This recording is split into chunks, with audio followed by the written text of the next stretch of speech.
Assalamualaikum anak-anakku. Bagaimana kabar kalian hari ini? Bapak dan tentunya kita semua mengharapkan kita dalam kondisi yang sehat dan tentunya masih semangat? Baik, terima kasih.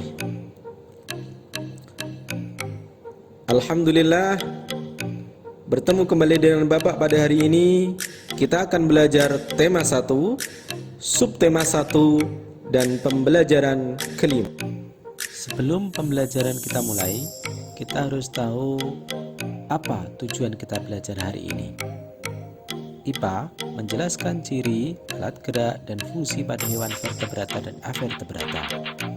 Bahasa Indonesia menentukan pokok pikiran dalam sebuah bacaan.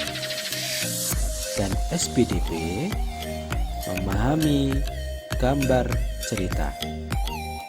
Baiklah anak-anak, untuk menyingkat waktu, kita mulai dengan muatan pelajaran IPA. Kita buka buku tema halaman 41 sampai dengan 42. Anak-anak, pada buku tema halaman 41, di situ terdapat penggalan sebuah cerita. Di bawah kandang kelinci, Edo melihat seekor siput yang sedang berjalan perlahan. Edo pun mengambilnya. Kelinci dan siput sama-sama hewan, tetapi gerakannya kok berbeda ya. Kelinci bergerak lincah, berlari dan melompat, sedangkan siput bergerak sangat pelan. Mengapa bisa begitu ya? Gumam Edo penasaran. Anak-anak, setelah membaca penggalan cerita tadi, bukan hanya Edo yang bertanya-tanya, tapi mungkin juga kalian, anak-anakku yang sedang belajar di rumah, bertanya, kelinci cepat, siput lambat. Kenapa ya? Penasaran? Yuk kita lihat gambar-gambar berikut.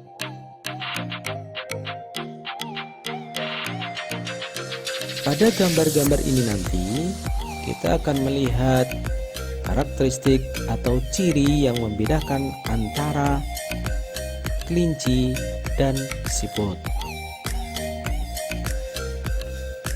Karakteristik yang pertama, kelinci termasuk hewan vertebrata, yaitu hewan yang memiliki tulang belakang. Siput termasuk hewan avertebrata karena tidak memiliki tulang belakang.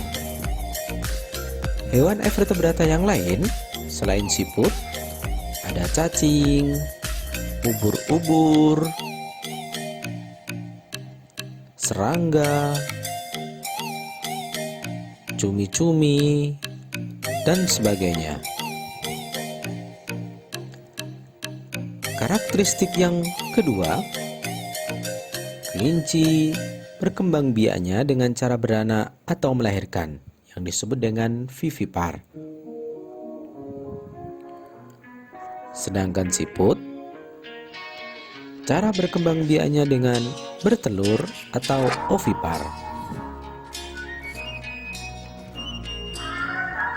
Karakteristik yang ketiga, kelinci memiliki sepasang gigi depan yang besar.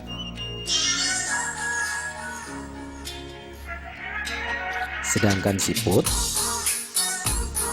memiliki ribuan struktur gigi mikroskopis yang terletak di lidah seperti pita yang disebut radula.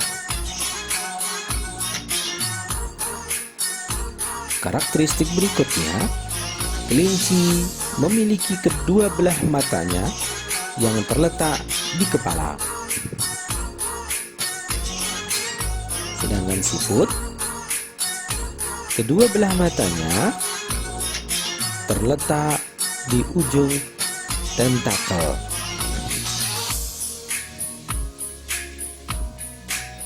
Karakteristik selanjutnya, pada tubuh kelinci ditumbuhi bulu-bulu halus pada kulitnya. Sedangkan siput memiliki cangkang luar yang sangat keras sebagai pelindung tubuhnya.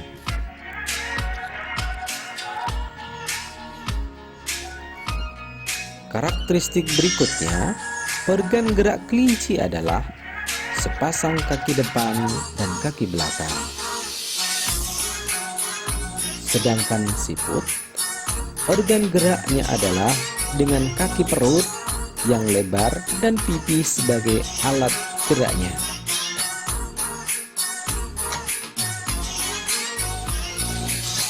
Nah, sudah tahu kan jawabannya? Itulah yang membedakan antara kelinci dan siput. Anak-anakku, kalau tadi kita sudah belajar pelajaran IPA, berikutnya kita akan belajar bersama pelajaran bahasa Indonesia. Untuk pelajaran bahasa Indonesia, Bapak akan membaca bacaan berikut ini dan tolong kalian simak bacaannya dengan seksama. Oke? Siput bukanlah hewan lemah. Siput menurut sebagian orang dianggap sebagai hewan yang lamban dan menjijikkan. Bahkan karena gerakannya yang lamban, tidak jarang orang membanding-bandingkannya dengan kelinci. Siput juga dianggap menjijikkan karena tubuhnya yang penuh lendir. Sebenarnya, siput memiliki kelebihan dan keistimewaan. Kelebihan dan keistimewaan siput ini merupakan karunia Tuhan yang tidak dimiliki oleh hewan-hewan lain. Apa saja kelebihan dan keistimewaan tersebut? Siput merupakan hewan yang berjasa dalam penguraian serpihan daun-daunan. Kenapa berjasa? Karena siput memakan daun-daunan dan menjadikannya bagian-bagian yang kecil sehingga mudah untuk diuraikan oleh bakteri pengurai. Jika benda-benda yang besar seperti daun berubah menjadi serpihan dan diuraikan, maka akan bermanfaat bagi kelestarian lingkungan sekitar siput berada. Hasil penguraian yang diawali oleh siput itu akan berfungsi menjadi pupuk alami sehingga tanah pun menjadi subur. Setelah kalian menyimak apa yang Babak baca tadi, sekarang coba temukan ide pokok dan kalimat pengembangnya. Ide pokok pada pertemuan yang lalu sudah kita bahas. Kalimat pengembang yaitu kalimat yang menjelaskan kalimat utama. Setelah kita mencari, ternyata dapat kita ketahui ide pokok dari paragraf pertama yaitu siput menurut sebagian orang dianggap hewan yang lamban dan menjijikkan. Ide pokok paragraf yang kedua, sebenarnya siput memiliki kelebihan dan keistimewaan. Ide pokok paragraf yang ketiga, yaitu siput merupakan hewan yang berjasa dalam penguraian serpihan daun-daunan.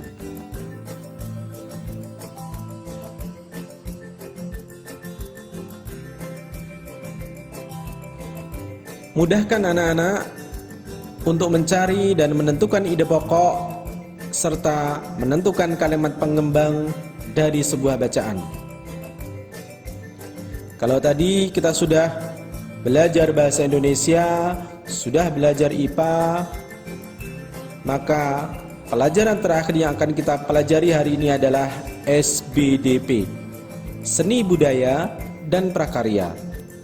Mari kita mulai bersama.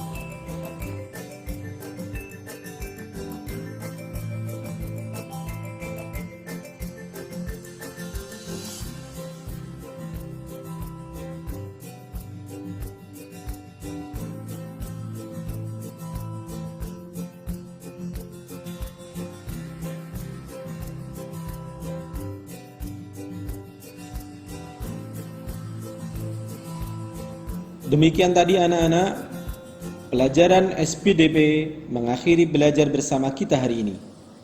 Sebelum kita tutup, kesimpulan belajar hari ini adalah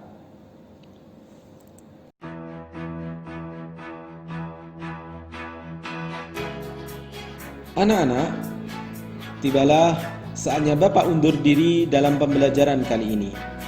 Insya Allah kita sambung lagi pada pertemuan berikutnya. Jaga kesehatan, tetap semangat, dan jangan lupa tersenyum.